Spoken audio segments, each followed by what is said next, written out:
Yo, RX back with another recap of UFC 302 Makhachev versus Poirier.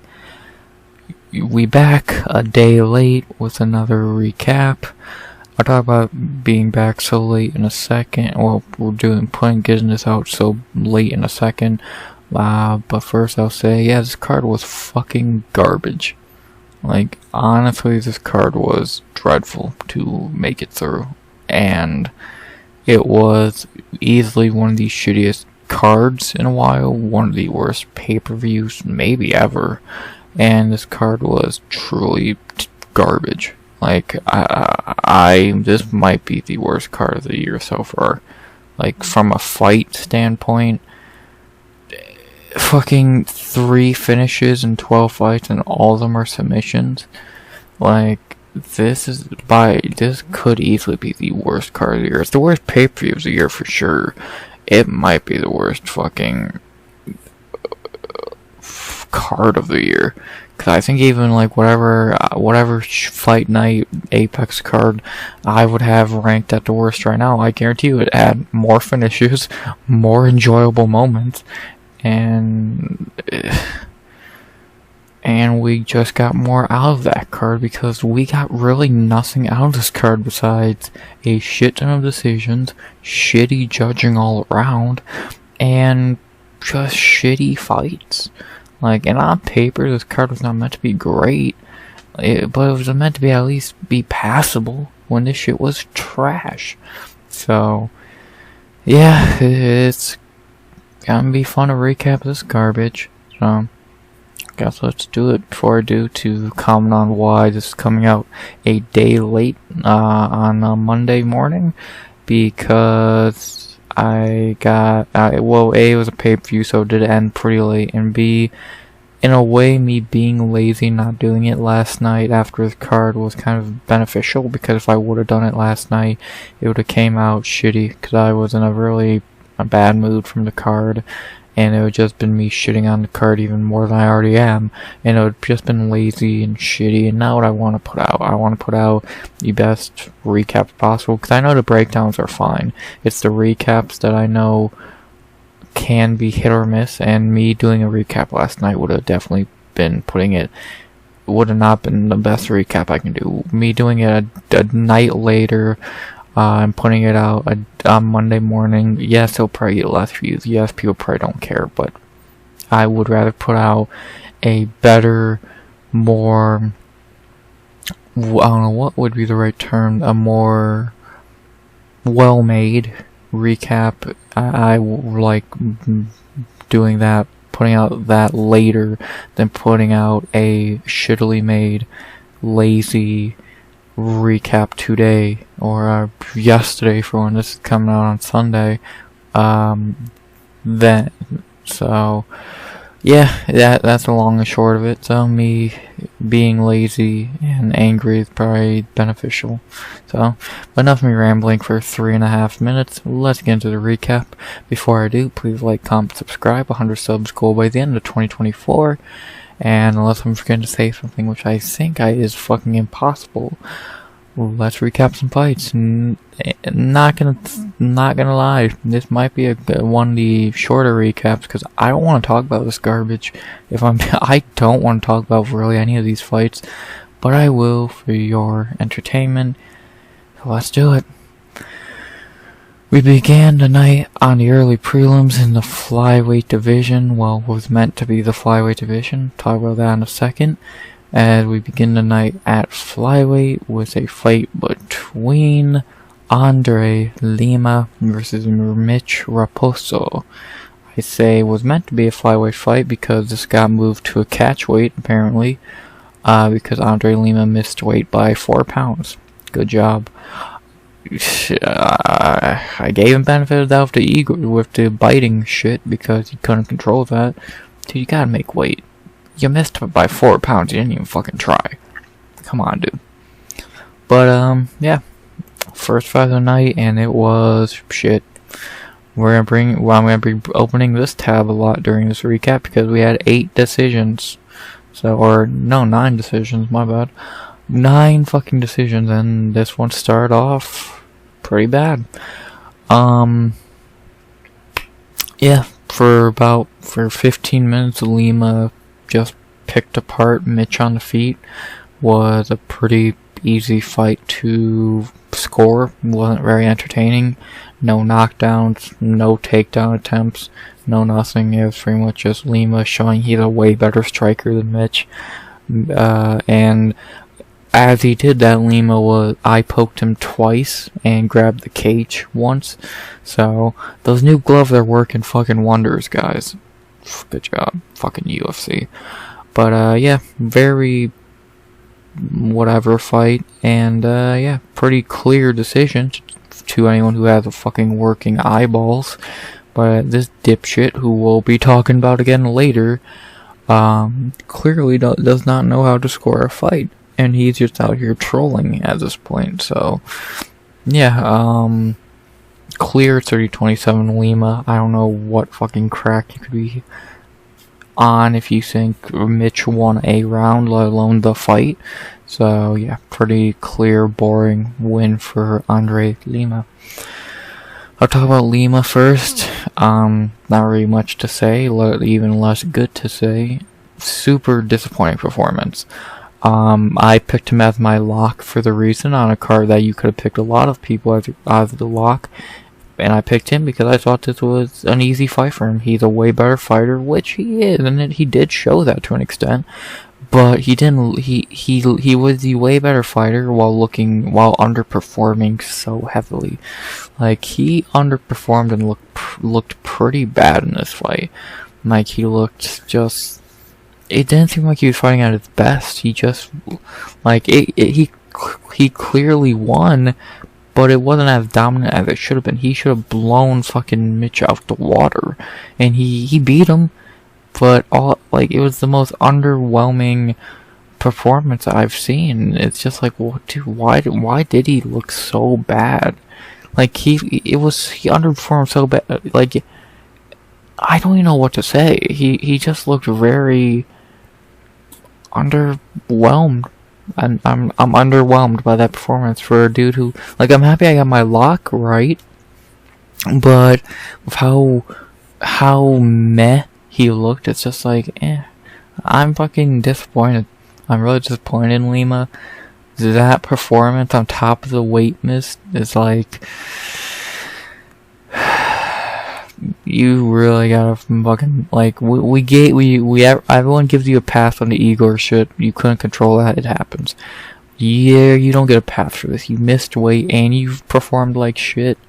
You really gotta make it up to everyone in your next fight. So, you got your first real win in the octagon.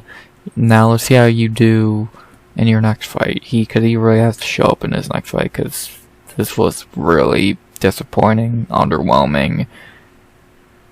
A lot of words you could use to describe this bad performance by André Lima. And to talk about his opponent, Mitch Raposo, not really much to say. Good job, good for him that he got his UFC shot, but he's not a UFC level fighter. And I said this in the breakdown, and I'll say it here: he's not good. And he showed. And unless he's fighting cans on the regional scene, he ain't winning a fight. So they're not going to cut him, sadly. But he probably won't make it in the UFC too long because he sucks. So he'll get another fight, he'll lose that, and then probably get cut. So yeah, he's not good. I don't know what the UFC sees in this guy that they keep giving him chances. But he's not good. And he's just going to blow this chance like he did on Contender Series and Tough in the past. So yeah, not very much to say. Only thing left to say now is who should they fight next. For Lima, I keep thinking he's a bantamweight for some reason. I don't know why, but who could Lima fight next? I don't know. The UFC's gonna punish him one of two ways: either giving him a super low fight again, or giving him a super high fight. Probably the first part. But we'll see. It's a UFC. Nothing they do will ever make a lick of sense. So, who could Lima fight? Ode Osborne is right there, but I don't know if they really do that fight. Jake Hadley's right there.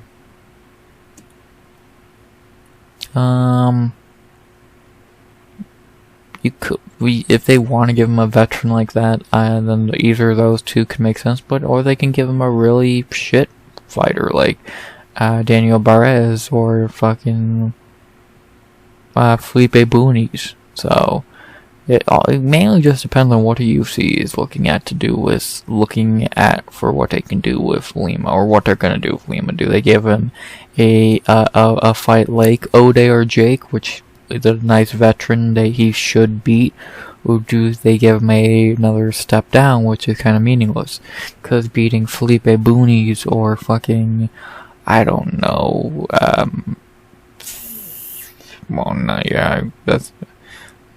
or Daniel Perez really doesn't show anything. So I'm intrigued to see what they do with Lima. What would I do?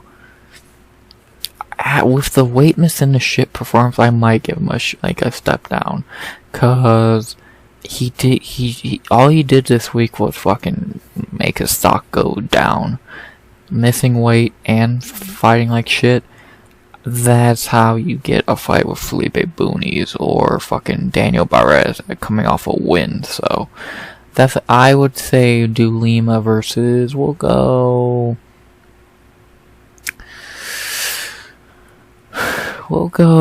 probably Perez or Boonies. Like I said, either one works. Just a guy, like, we know Lima's gonna beat him pretty easily, but it's not really saying much, so it's kind of a waste of time.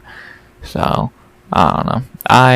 Lima really fucked himself over this week with the miss and the shit performance. So yeah, and no idea from Mitch because I don't care. So yeah, not very much else to say. Pretty shit fight to begin the night, and even shittier judging, and not a good sign of things to come, trust me. So I wish I would have picked decision here. I would have got a perfect instead of going with my knockout hunch, which was not even close to happening. So yeah, I would say good win for Lima, but I would be lying. And yeah, Lima got in the win column. Not very much else to say. I think he should fight either Felipe Boonies or Daniel Perez next. Let's see what happens. Shit fight to start tonight. After that, we have to our second fight of the night in the women's bantamweight division. And it doesn't get any better, and it won't for a while. As in our second fight of the night, we have a rivalry match between Ailin Perez versus Joselyne Edwards. This fight wasn't great. Better than the Lima fight, but not much better. Kind of went as we predicted, like how everyone predicted. Ailin pretty much just won on the ground. In round one, they had a lot of nice reversals on each other and transitions on the ground, but Ailin did get the better of them. Like she did end the round on the bottom, but she definitely did the better work in the round overall, which means Ailin got round one. And round two, a little more striking, but Ailin was still getting to the ground eventually. I think it was round two where the knockdown happened. And what I'm talking about is in either round 2 or 3, I believe it was 2, Ailin threw a spinning back fist, the rare time they were striking, and she dropped Joselyne, which that was one of the very few drops that happened on the night. Let that sink in. And yeah, that was the highlight of the fight. Cool spinning back fist from Ailin Perez. And then round 3, it's much of the same, takedowns, control time, blah. And yeah, Ailin Perez finishes the fight, and probably a clear 30-27. That's what. So this idiot scores the last fight wrong and scores this one perfectly. Good job. Ailin gets to win, clear decision win for her, and extends her streak to 3-0, beating her rival Joselyne Edwards. Not a great fight. Better than a Lima fight, but again, that's not saying much. And yeah, outside of the spinning back fist, and the spinning back fist and the kind of cool reversals in round 1, this fight was forgettable and not very good. But are you shocked when you see it's these two who are not known for bangers or being good at all? No. So yeah, like it was pretty much as close to the predictable fight that we all predicted as it could be. So yeah, not very much else to say. I'll talk about Joselyne Edwards first, since I have really nothing to say about her. She's still Joselyne Edwards. Her ground game looked a little better. She had a lot of nice reversals. She's definitely improved since the Jessica Rose Clark fight. This ain't the same fighter, but her ground game still ain't good. It's just a little better. Her gas tank, not much better. So she's improved very little. So, but she's still not a good fighter. Like her cardio still ain't very good. Her striking ain't very good. She got dropped by a wrestler. Her fucking ground game is still not good. So she's close to the same fighter she was before, maybe a hair better. So yeah, and now that's 2 O's in a row now. She's really gonna need to win her next fight. We'll see if she can get it. They're not gonna cut her yet. I don't really see that happening. But it's a UFC, you never know. So, well, really, she should be on a 3-fight losing streak, but whatever. If they cut her, I don't give a fuck. If they keep her, I don't care. So, she'll probably just lose her next fight anyway. So, not very much to say about Joselyne. To talk about her opponent, Ailin Perez, somehow on a 3-fight winning streak, which kind of just shows how shit women's bantamweight is, that Ailin Perez is on a 3-fight winning streak. Yes, it's against bottom of the barrel competition, but still, to get 3 wins at women's bantamweight in a row is impressive, which is sad. She's not a good fighter, and that's the funny thing. Her ground game's good, her cardio's decent, her striking is not good, but she has a good ground game and decent cardio. That's enough to get 3 wins at women's bantamweight against garbage. So good for Ailin, I guess. Now she probably should get a pretty decent fight in her next fight. There's really 2 names I've seen people say, and I would say she should fight. So, and they're pretty big fights, especially for her. That like 2 years ago she lost her debut. And now she is on a 3-fight winning streak and could easily be ranked. So, good for Ailin. I still don't think she's a good fighter, but got respected. 3 wins in a row is still 3 wins in a row. That's about it. So, yeah, not very much else to say. Besides, who should they fight next? For Ailin, this is the first time I'm bringing up this screen. It means it's a ranked fight. There's 2 people I'd have Ailin fight. Either Julia Avila or Penny Kianzad. I say Avila. I think that fight makes a lot more sense for both of them. Avila fighting out the rankings makes a lot more sense than Penny doing it. So because I think Penny should fight Germaine, and I've seen a few people say Chelsea could fight Ailin. Chelsea should fight.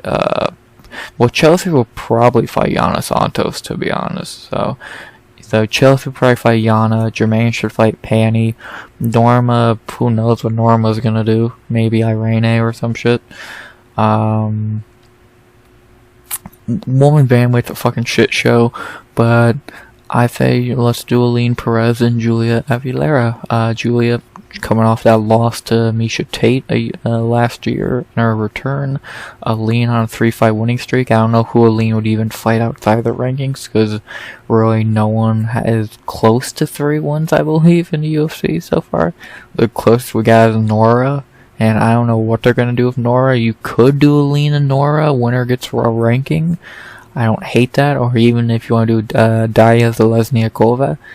But I really don't know why Ailin would do those fights. I think she deserves a ranking fight. 3 in a row.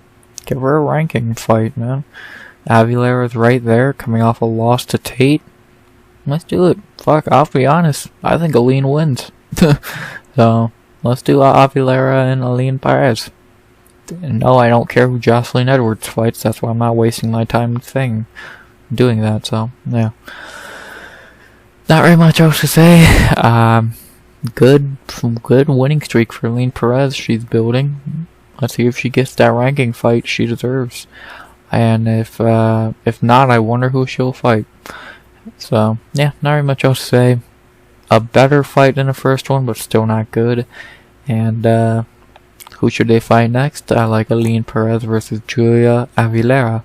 Makes a lot of sense. Let's do it. Not very much else to say. Very below average fight. And to end the early prelims, we head to welterweight for the first time of 5 trips to welterweight on this card. And we have a fight that was actually really good. The best prelim by a mile, and you could easily say maybe the second best fight on the card, which is sad. But yeah, this fight was actually really good. I'll definitely give these guys their flowers for putting on a banger. As in our third fight of the night, to end the early prelims, we have Bassil Hafez versus Mickey Gall. This was a fun fight, very, very fun fight. First 3 rounds, they just went to war on the feet. Bassil was definitely throwing the power shots as Mickey was throwing the volume. But for all 3 rounds, the judges agree Bassil did more, which is how I score it as well. I think Bassil got the fight. And yeah. I saw a couple people debating the decision and the fight. I don't know how you give to Mickey. You could give Mickey a round. You don't give him the fight. Bassil won this fight, and he did. So, not bad. Yeah, not right. Great, really good fight. Definitely one of the very few things I would say you should go and rewatch from the card if you missed it, because this was actually one of the rare good fights and the only good fight on the prelims. So, yeah, not very much else to say. This fight was pretty solid. Who do I want to talk about? I'll talk about Bassil first. Good for this dude that he got his first UFC win, even though he should have gotten his debut. The one thing I will say with him, he's not good. He's not very good. He's just a big dude who can throw heavy shots. He's not very talented. His gas tank is very bad. We gave him a fucking pass in the JDM fight. He was gassed by the 3rd round in this fight, which not great. His defense is non-existent. He's going to get hit. His striking ain't very diverse. It's pretty much just big power shots. He's not very good, and he will lose very quickly. Especially if even if he fought someone who's not very great, he's gonna lose. So, if he fought a Gabriel Bonfim or even someone who's not very good, I don't know, I don't want to say Thumba, but Samba might beat him. Fucking, guys like that, Jeremiah Wells, those guys could beat him. He's very beatable, and, oh wow, I literally never saw this. That's actually funny that I brought up Jeremiah Wells. He's not a great fighter, and the JDM thing, that was a cool in the moment. He looked great. He won that fight. But still, he looked great there. But on a full camp to really see how good he really is against Mickey, a guy who's a joke, he really did not impress me too much. He had a fun fight and he clearly won, but yeah, he really was not the most impressive. So yeah, he got the win, but you had a very competitive fight at times with Mickey Gall, and your holes in your game are very apparent. So people are gonna exploit, the fighters are gonna exploit that very, very quickly. To talk about his opponent, Mickey Gall, not much to say. He's still the shitty fighter we've known him to be for 9 years now. Hopefully they finally cut him 3 in a row, couldn't look that. He looked subpar versus Bassil Hafez. Hasn't won since 2021. 3 L's in a row.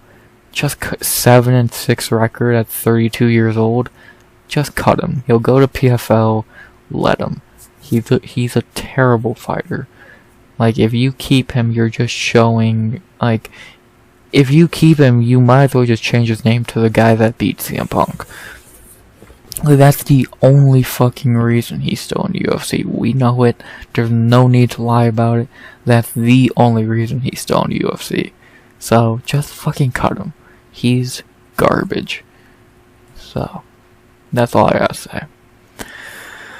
The only thing left to say now is, who should I fight next for Bassil Hafez? I have a fun idea that could actually scream a banger if they were to do it. And in a way, I really hope they do this fight. And that idea I have for Bassil is... where is he? Billy Goff. Billy coming off getting robbed against Trey Waters. Bassil coming off a win against Mickey Gall. They're both kind of lined up to...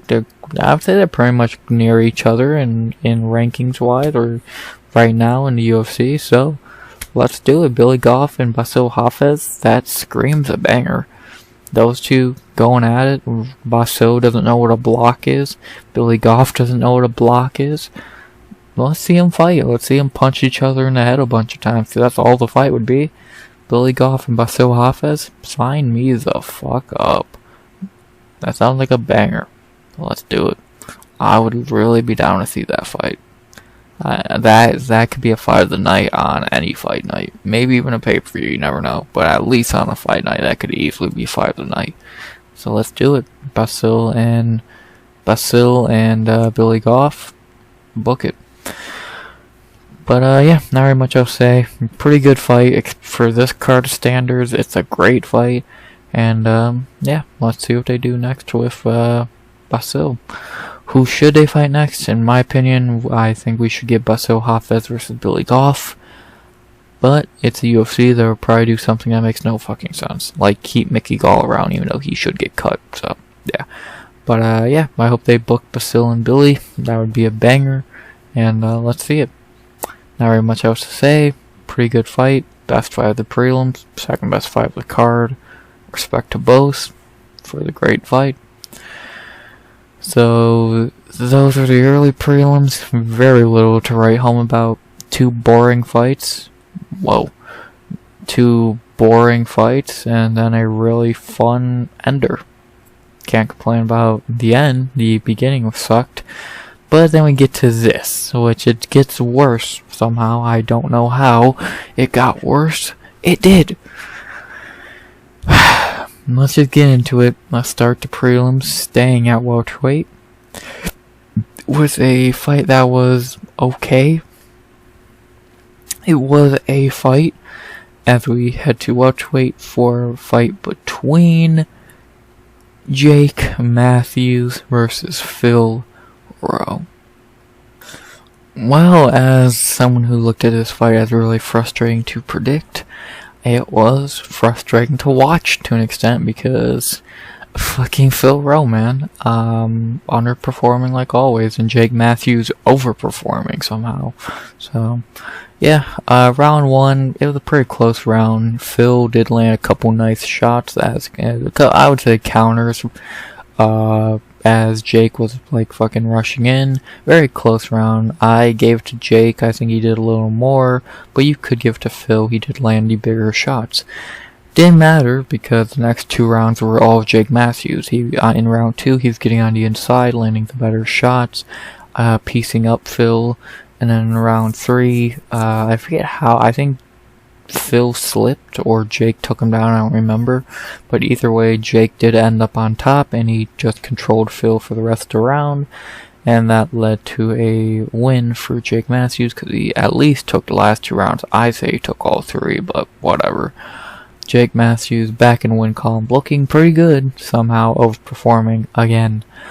Yeah, it was a fine fight between 2 mid fighters and it's fine.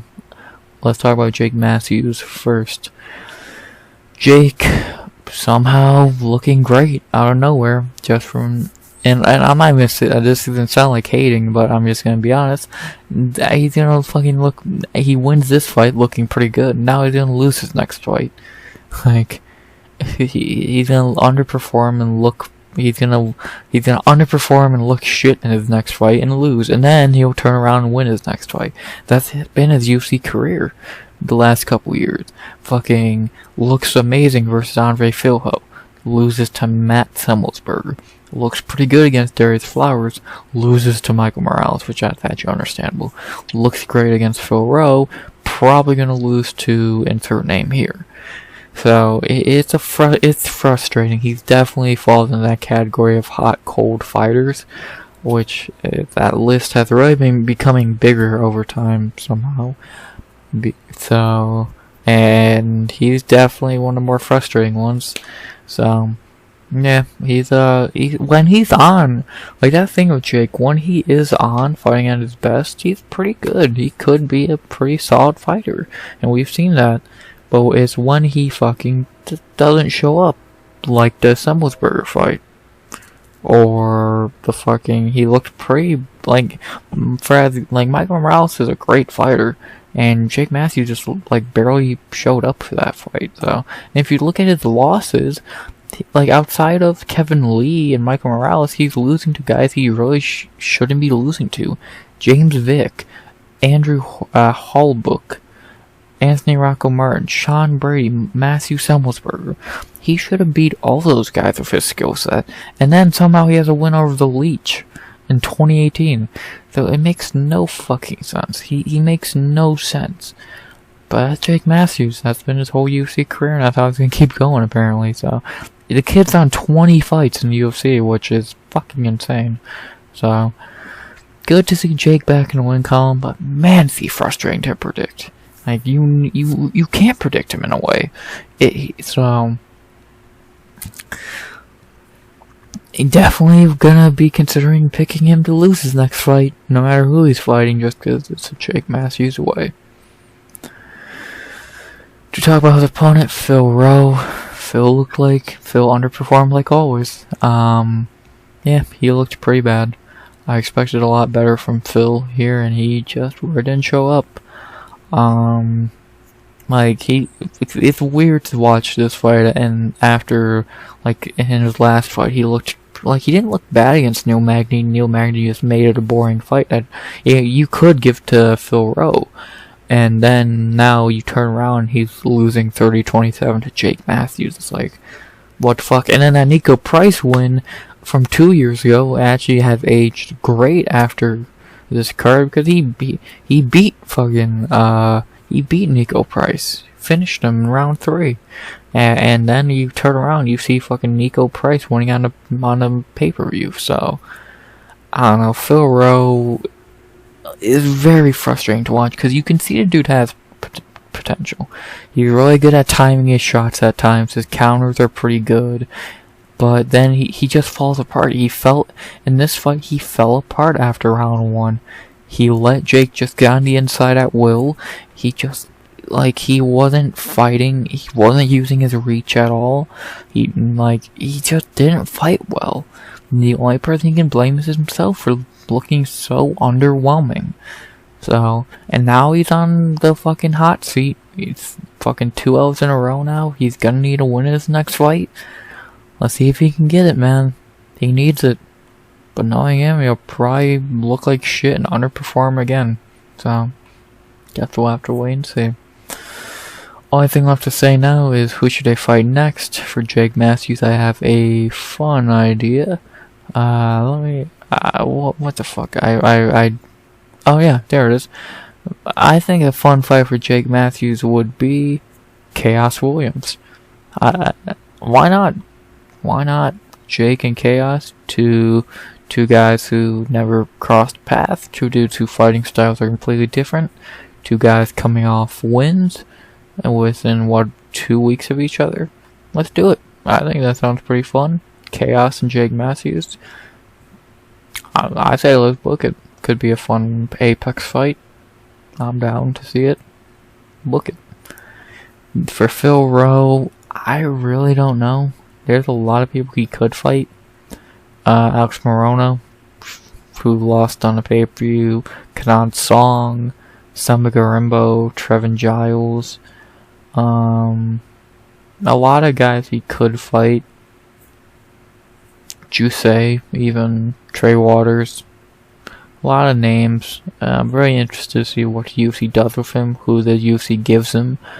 They could give him a lot of names. Tim Means. I'm intrigued to see who they give him. There's a lot of people you could have him fight. You could give him a hard fight. You could give him an easy fight. We'll see. I'm intrigued, to say the least. So let's see what they do with him. Really no idea for him, because I don't know what they're gonna do with him. So let's wait and see. But yeah, okay fight, nothing special. It happened, and that's about it. So who should they fight next? I like Jake Matthews versus Chaos Williams, and for Phil Rowe, I guess let's wait and see. I don't hate that Trey Waters fight, two lengthy dudes. I think that's a fun fight if you want to do that, but you could do really a lot of fights with Phil, so let's see which one they do. So, yeah, not very much else to say. Jake and Chaos would be a good fight. Let's get that booked, man. Good one for Jake Matthews.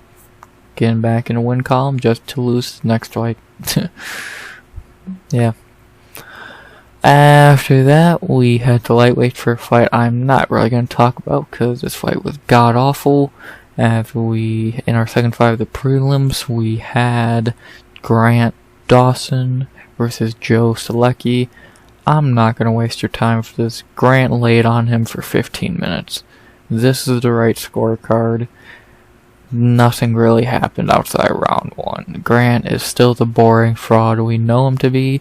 And yeah, he'll lose when someone can stop a takedown and punch him in the weak chin. So, yeah. Boring, shitty fight between two boring, shitty fighters. What was the UFC thinking booking this garbage? Trash.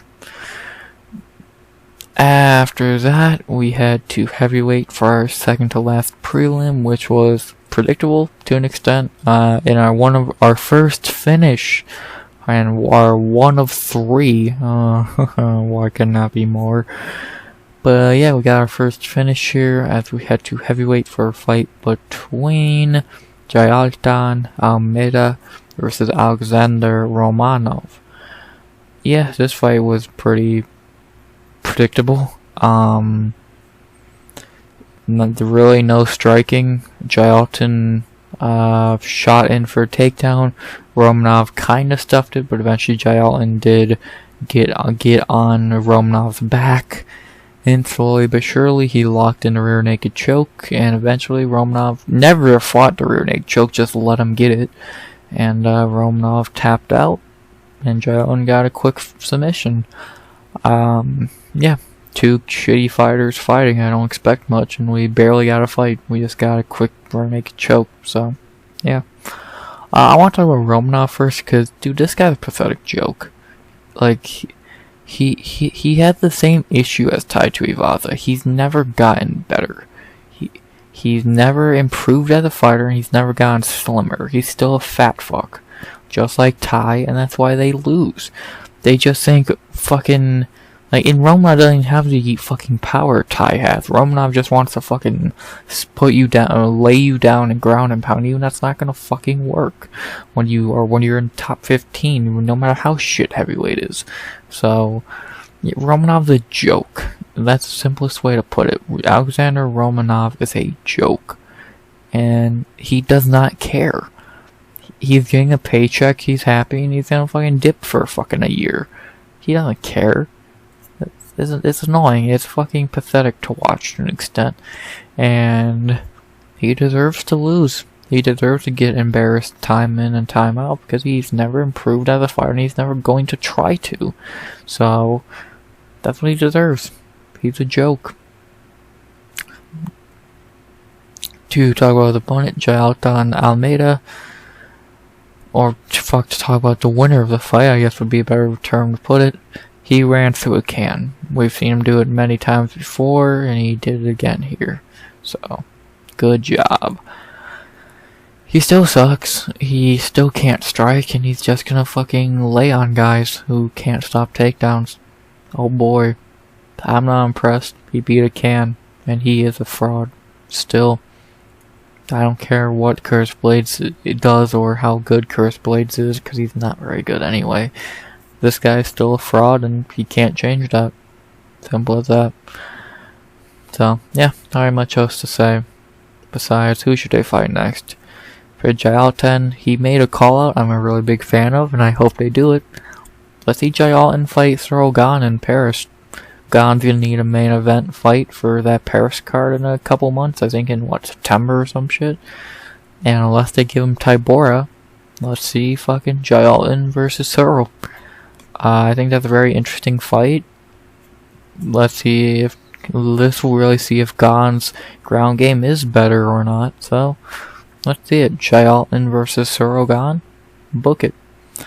And for Romanov, unless I see something interesting, I really don't care.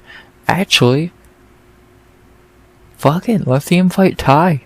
Let's see these two fucking lazy clowns fight. Let's see Romanov fight Ty. Got my vote. Book it. Not very much else to say. Two shitty fighters fought, and at least it ended quickly, and we actually got a finish, which for this card's a fucking achievement. So, yeah.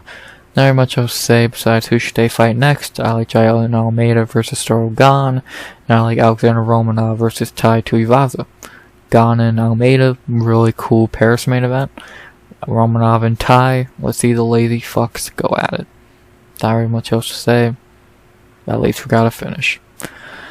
And to end the prelims, we head to middleweight for a super duper disappointing fight. I am super disappointed in one of these guys. As we head to middleweight to finish off the prelims, as we have Roman Kopylov versus César Almeida. Not gonna speak much on this fight because I'm disappointed in Kopylov, and this was just a shit fight in general. Yeah, Kopylov turned into a coward. He became a wrestler. They started striking a little bit, and then eventually Kopylov just had to shoot takedowns. He became a coward. I'm really disappointed in Kopylov. I expected a lot better, but no. Nope. He just became a bitch. So I'm not very shocked. So yeah, I'm very disappointed in Kopylov, and I expected a lot better. For César, learn how to stop a takedown. Kopylov, learn how to fight. Disappointing way to end the prelims. No fight idea because I don't care. I'm disappointed. I expect better from Roman Kopylov than a fucking coward who shoots takedowns. Not really. I don't know. Disappointed. Don't got much else to say. Yeah, those were the prelims. Outside of these two fights, everything else was garbage. Garbage. The super garbage. Disappointing. It happened. So one, maybe two fights you could call okay. The rest happened. What the fuck? One finish in the entire prelims. What a joke. But then we get to the main card where it gets not worse, but it doesn't get much better. So let's just get this over with. We got 5 more fights to recap, and God, they don't get much better. As we begin the main card, heading back to welterweight for a very very bad fight. As we had Randy Brown versus Elizeu Zaleski dos Santos. God, this fight felt like I watched it happen live, and I feel like I watched nothing. Like, that's the best way to describe it. I feel like I did not watch a fight. I'm literally trying to remember the fight right now. Holy shit. I barely remember this fight. Yeah, can I see like the stats or some shit? I do not remember this fight, man. Like, I remember the rest of the fight. I don't remember this. God, the UFC site's a fucking joke. I I remember every other fight on the card. I don't remember this. And, like, I was paying attention. I was watching this fight. But it was like a nothing burger. So, okay. So in round 1, I do remember Randy Brown outstriking Zaleski. Yeah, I do remember that. He did outstrike Zaleski. Clearly took the round. So that was good stuff by Randy. Round 2, definitely a way better round for Zaleski. He did get takedowns. Yeah, now I'm remembering the fight. Because all I remembered was Zaleski, like, getting takedowns and, like, controlling. So, but yeah, no, I do remember Zaleski taking round 2. It was clearly 1-1 going into the third. I remember that. And the third, Randy Brown just outperformed him, looked way better, and won the fight. So, yeah, now I remember. It was a nothing burger of a fight. Like, it happened. And that's about all you can say. Good one for Randy Brown. Why the fuck is it doing that? There you go. Yeah. Clear 29-28 Randy Brown. And a good win for him. And a very, very forgettable fight. So, and that was not like a skit or anything. I really did not remember the fight at all. Like, all I remembered was Zaleski, like, on his back, controlling.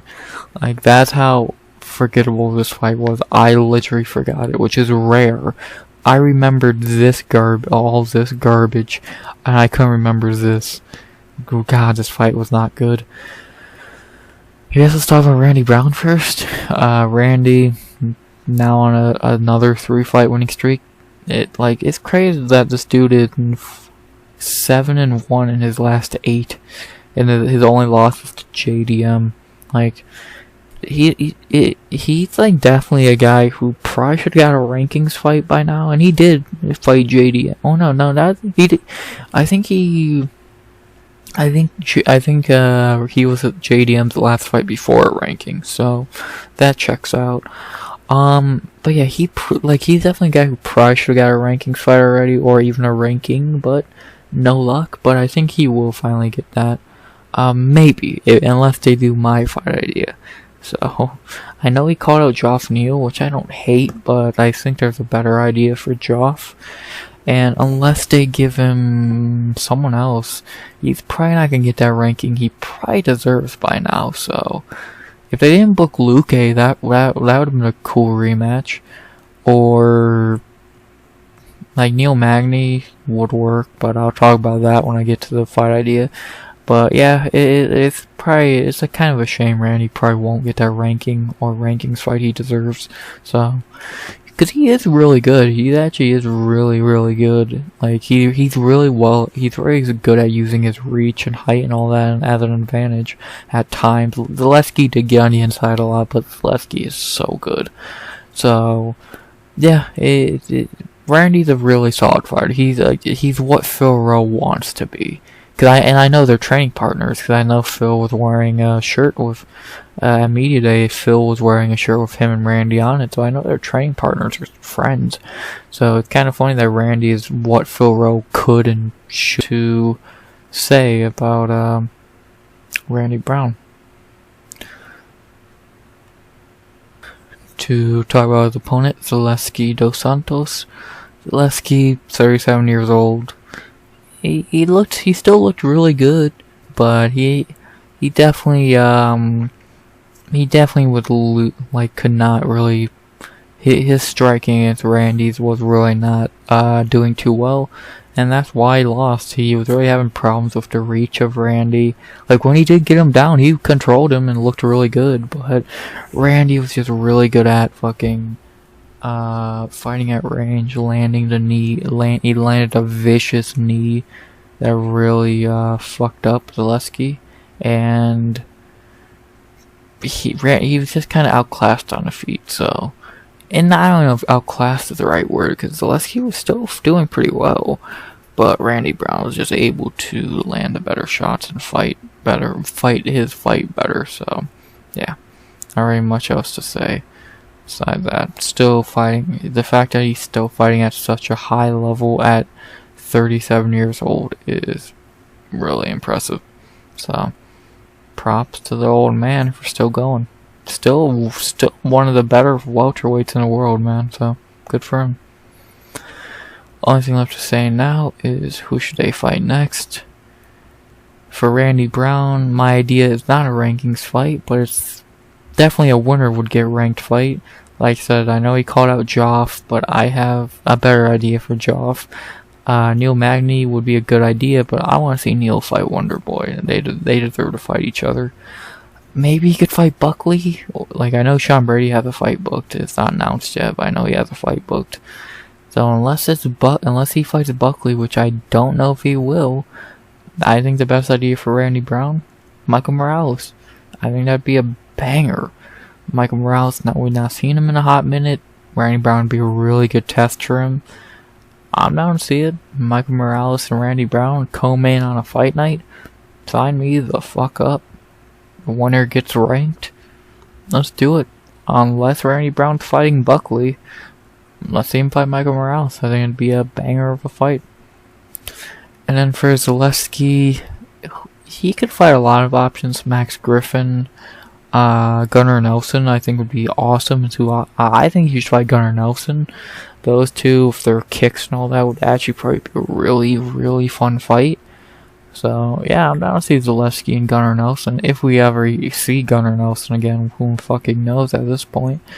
But if we do, I'm down to see him fight fucking Zaleski and vice versa. So, yeah, let's see Zaleski and Gunnar Nelson. I think that'd be a banger.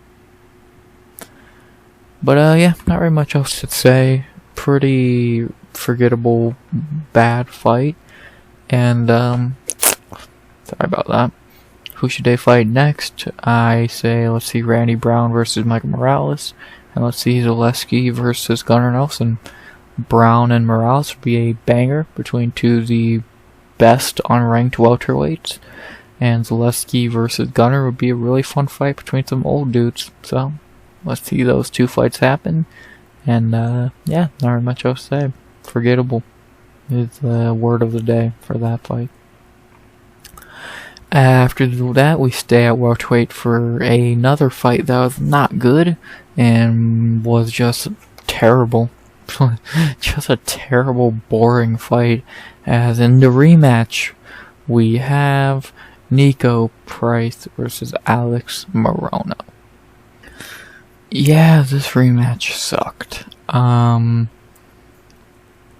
In round one, Morono looked good. He was landing some good shots, but it's weird. After round one, Morono's really just fell off a cliff and gassed. And for the last 2 rounds, Niko just beat him up and won the fight. So that was weird. And like Morono was landing good shots on Niko, never dropped him somehow. Niko landed a few good shots, Morono no drop. It just seemed like their punches were fucking pillows. It was like a boxing match. It's just their punches were goddamn pillowcases. And nothing happened. Like, I swear to God, nothing happened in this fight, and it sucked. It just sucked. Just like this card, it sucked. What the fuck? Garbage. So, yeah. I'll talk about Niko Price first. Good win for Niko. Happy to see him get back in the win column. Happy he's not gonna get cut. You know, he probably would be pretty cool in bare knuckle MMA or boxing. It's cool to see Niko keep his job and get a win that he really needed. So, I'm not gonna say Niko Price is back because Niko Price winning by decision, it just seems kind of wrong. But it's what it is. Good to see Niko back in the win column for the first time since 2021. Let's see if he can get on a hot streak. So, hopefully he can get back to Niko Price of old, because I don't want to see this Niko Price fight again, because this guy's boring. So, but he got the win he needed, so good for him. To talk about Morono, I think he bit off more than he could chew here. I think kind of vulked himself, stepping in on such short notice. Like, you can tell the weight cut again, short notice, and all that really affected him. Because this is not the Alex Morono we usually see. He was pretty much dead tired by round 2. Like, and that's not what Alex Morono does. He never gasses like that, but this time he did. So, I think he kind of fucked himself stepping out on such short notice. And, he paid the price for it, man. Your body needs time to heal and relax after a fucking fight, and he didn't give his body that time. So, kinda, you take your pros and your cons. So, yeah, but Morono will be back. He'll definitely fight again before the end of the year, and we'll see who he fights. And, yeah, he'll be back. Not much else to say.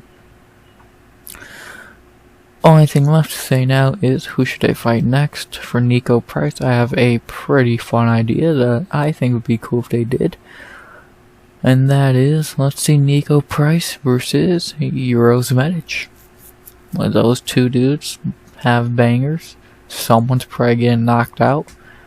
Niko versus Euros. I'm down. Let's book it. Euros coming off a knockout of, a month ago. Niko coming off a win. Let's see it. That'd be a pretty fun fight night. Main card fight. Niko and Euros. Probably gonna end in a finish. I'm down to see it. Let's do it. And then for Alex Morono, the same thing I said for Phil Rowe earlier. He could fight really anybody. There's a lot of options for him. It's just let's see what they want to do with him. So, yeah, we'll see what's next for Morono. Not very much else to say about this fight, because it sucked. Only thing left to say is who should they fight next. I like Niko Price versus Mitch. I think that'd be a really fun fight. Someone's probably getting finished, and that'd be a banger.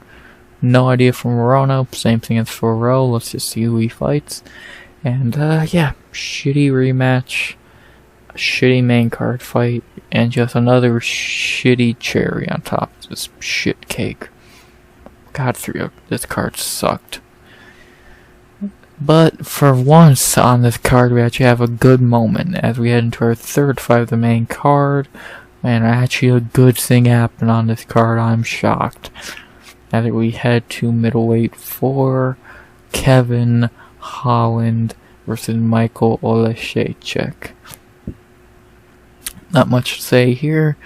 They started doing low striking on the feet, and then about a minute into the fight, Oleksiejczuk dropped Holland with a overhand left, but Holland did recover. He got hold of Oleksiejczuk's arm, and he locked in an armbar, and after Oleksiejczuk did not tap, Holland said, fuck it, and snapped it. Herb Dean stepped in, cause Oleksiejczuk didn't tap, but his arm was fucking broken. So, what are you gonna do? And, yeah, Kevin Holland by submission, broken arm in a little more than 90 seconds. 94 seconds. Yeah, finally something good happened on this card. Kevin Holland, I'm always gonna swoop in and save a card, cause he never has a boring fight, and just showing why we all love Kevin Holland. So, yeah. I really don't have to say much about this fight. Kevin Holland back in the win column, which is always a good thing to see. And, yeah, we'll probably be fighting again in the next fucking week or so, knowing him. So, again, Kevin Holland will always swoop in and save us from a shitty card, because at least if he's fighting, you'll have a good moment. So, yeah. Happy to see Kevin Holland back in the win column. He deserves it. Well, we'll see what's next. We'll see who he steps in and fights next.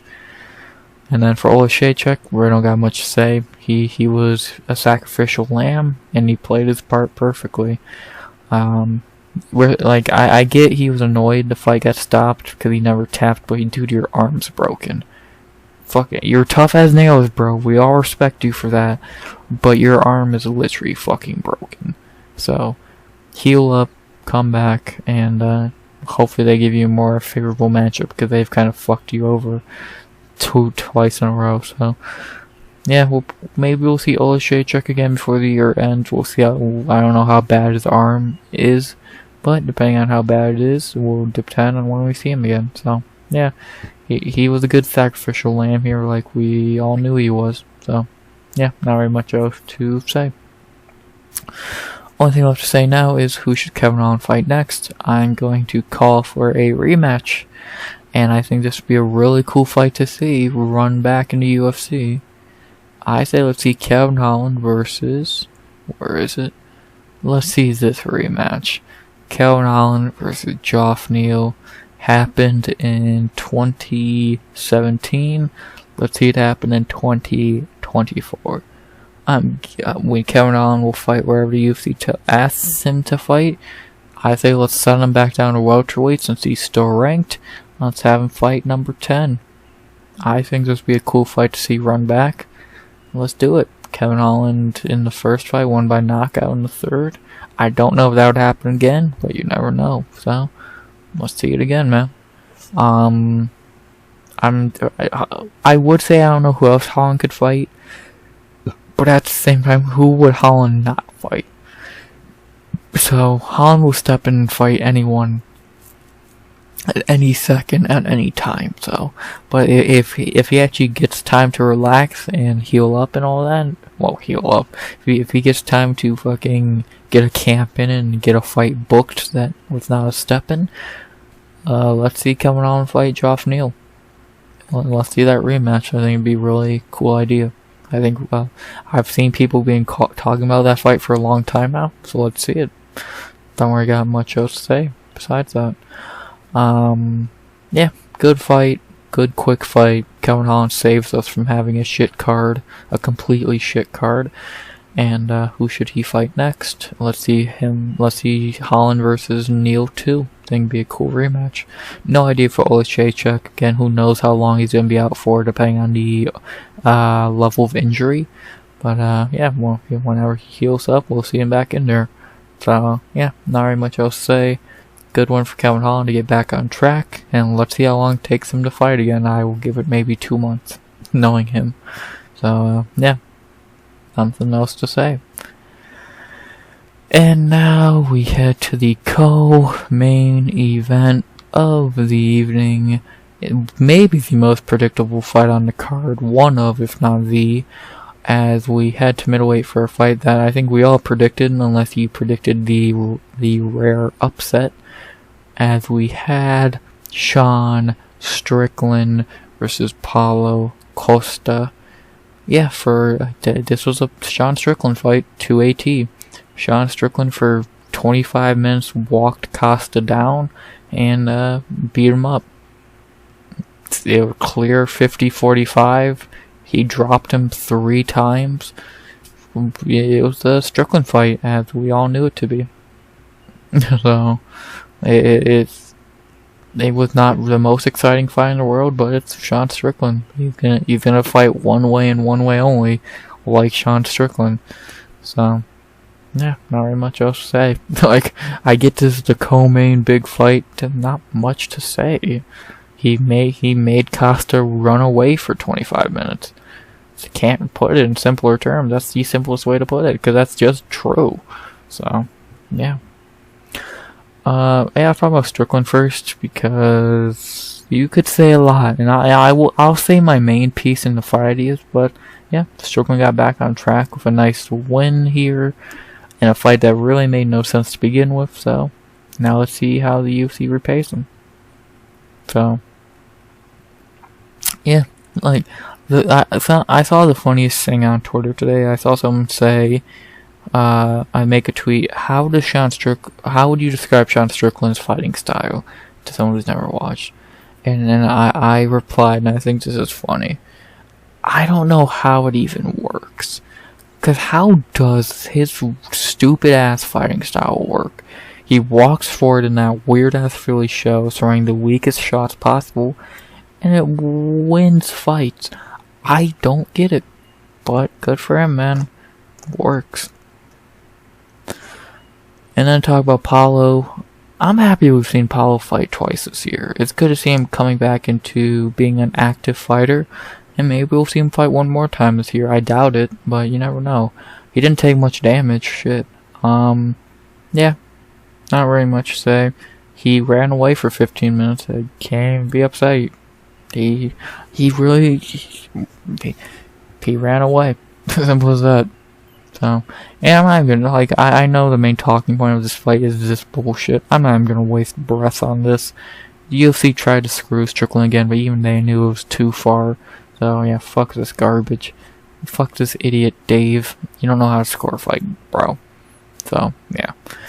The only thing left to say now is who should they fight next? I think this is pretty obvious for Sean Strickland. We know what should happen next. The fight that should already be happening and be booked for Perth, but for some reason they made Strickland fight fucking Costa for no reason. Book this fight.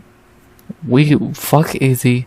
Izzy has done nothing to earn a title shot. Give us the rematch of a fight was A, great, and B, we want to see. So, give Strickland his fair fucking rematch after you stole his belt in Canada, and let's see it. Let's see Drakus and Strickland too. Fuck Izzy. And we know, everyone knows what should happen. It just needs to happen. We all know it won't happen.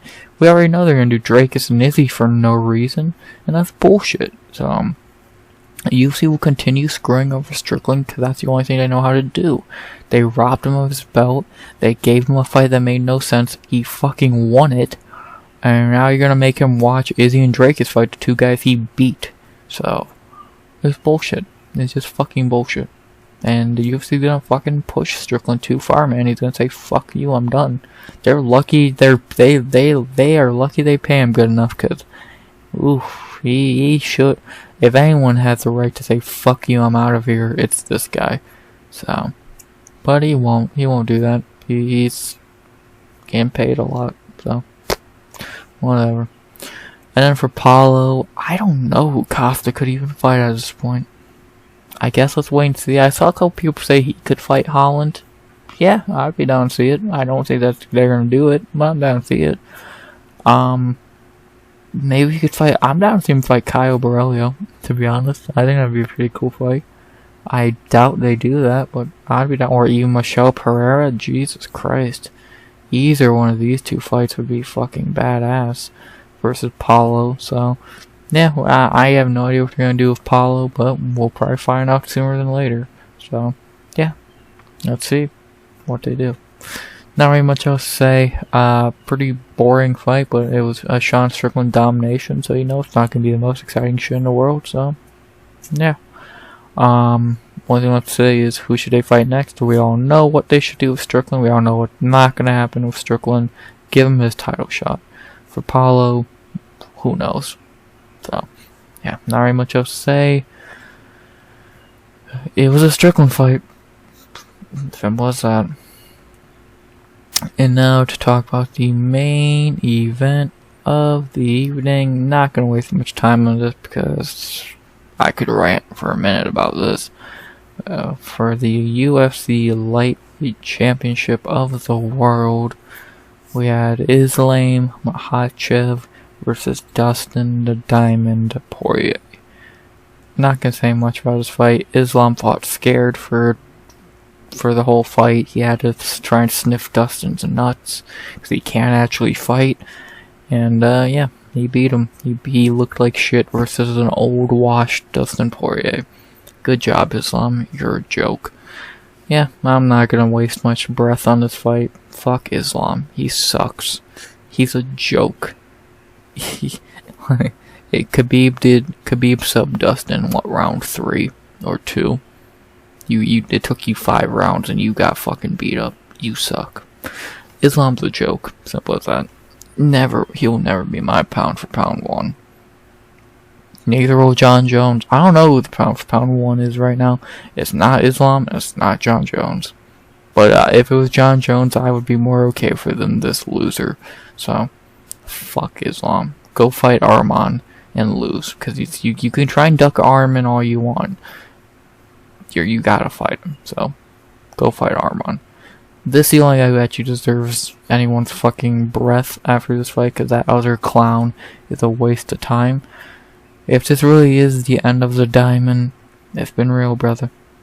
Thank you for all the memories, all the bangers. Never had a boring fight, has never been a more true statement. And if this is the last time, thank you, Dustin Poirier. If it's not the last time, I say let's see him run it back of Gaethje one last time. But if it is the last time, again, thank you for the memories, Dustin, and enjoy retirement. Boom. That's the card.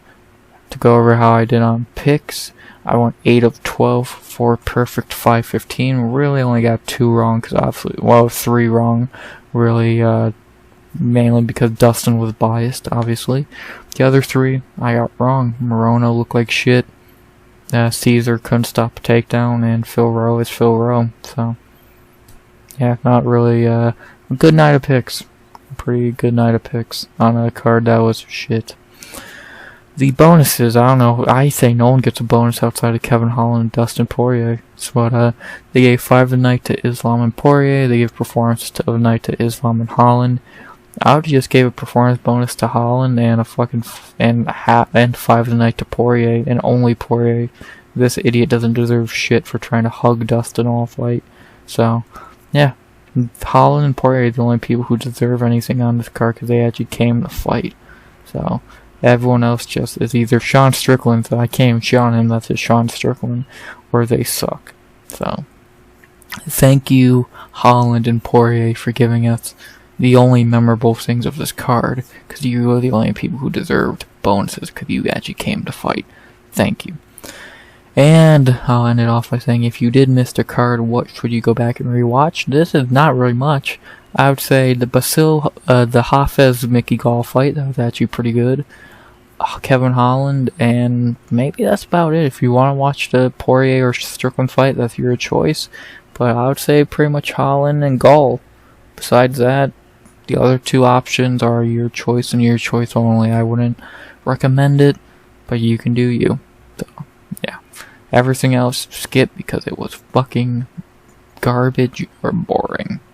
So, just like this card. So, yeah, that's the recap. This card sucked. 3 finishes and 12 fights, and they were all submissions. And all those decisions were not fun fights. This card was pathetic. The judging sucked. The new gloves are a joke. They don't work. The fighters didn't even try to have any good fights outside Dustin and Holland. No one cared. It just seemed like no one cared. They were just, like, all the fighters just showed up to get a paycheck. Outside of Strickland, he's just Sean Strickland. Like, it seems like no one had any passion to actually show up and fight, and no one did.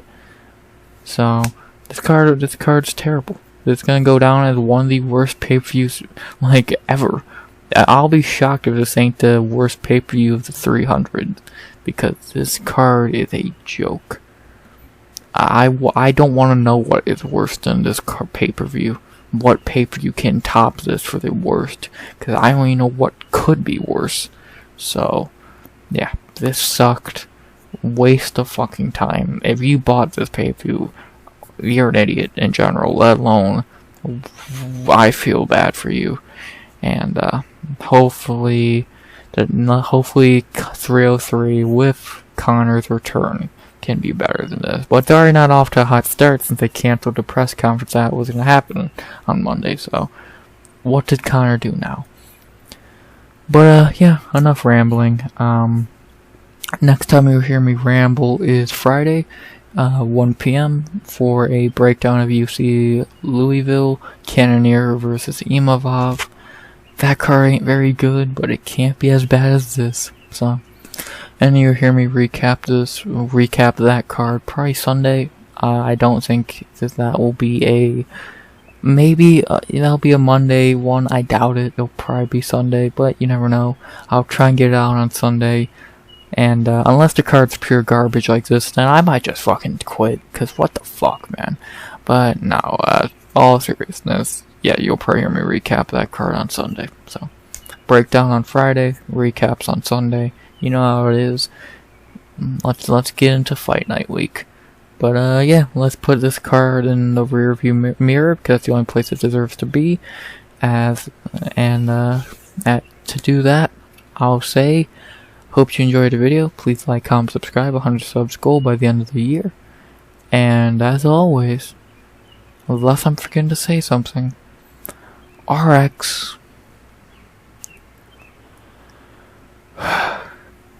out. Good vibes only. and always.